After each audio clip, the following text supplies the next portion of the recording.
The first anniversary of the collapse of the 21-story building in highbrow Ikoyi in Lagos, Southwest Nigeria. Joining us over Zoom now is Adesina Tiamiyu.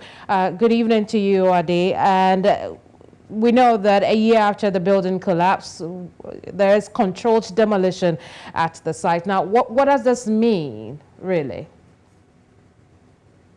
Well, the fact remains that there was a collapsed structure within the space, within the compound where there are two other structures. Now, I'm sure the agencies of government will have conducted what we call integrity tests to determine whether the structures, those ones remaining, deserve to stand. And I am sure it must have been as a result of that a controlled demolition is being carried out. A controlled demolition is when you deliberately take down a structure to avoid going down on its own, because when a structure goes down on its own, you can't control where it will fall. And the collateral damage will be very heavy, unlike when you control the demolition and you take it down step by step, which minimizes, loss of men or material and all of it. So I think the government has done the right thing by bringing down the other two structures, because you cannot allow it to stand, and then maybe in a few years, it comes down again, killing people. Then we all blame government. So I think there are also concerns as to whether people can now feel safe, particularly in high-rise buildings. Do you think that the lessons have been learned? Well, for me, we will continue to talk to government to insist that building code must be followed. We all have a blame in all of this.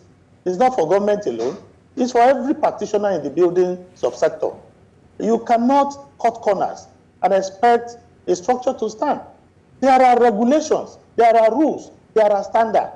The moment you cut down on all of these standards, then you are inviting trouble. So what we have seen over the years are professionals not being used in some, core professional duties.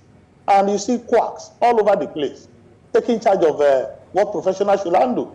So what we have seen in the case of the Ikoyi building collapse is a failure of adherence to building code.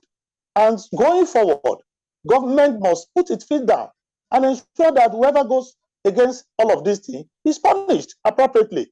I don't know whether to say we have learned our lesson, but the truth is that you cannot say there won't be any building collapse again. Ade, can you hear me? I want us to talk about the fires now. Only today, it's been a fire outbreak Tuesday. Tell us what you think could be happening. 3 of them on one day. Now, you see, fire incidents, these are occurrences that we cannot stop. As long as people are careless, as long as God rules over the affairs of men. Because fire incidences are categorized into 3. Natural occurrence, the one that is carelessness, and the one that, is bound to happen. Now, when you look at all of this, like the one in Adeola today, some of the reports, I pick online, said some tank are being welded and all of that. Of course, that's carelessness. You cannot have combustible and inflammable material in a place, and you are welding. That's pure carelessness. And unfortunately, people have paid the supreme price for that carelessness today. So for me, I want to believe that as Ember Month approaches, there are a flurry of activities. Everybody wants to catch up with what they have lost. Since the beginning of the year, a lot of people are stocking goods and services, preparatory to making bumper sales. Then while we are doing that, we must be conscious of the safety of men and even property. Indeed. Ade, I apologize. I would have to end our conversation here. There's much more to talk about, but I do appreciate your time with us here on the news.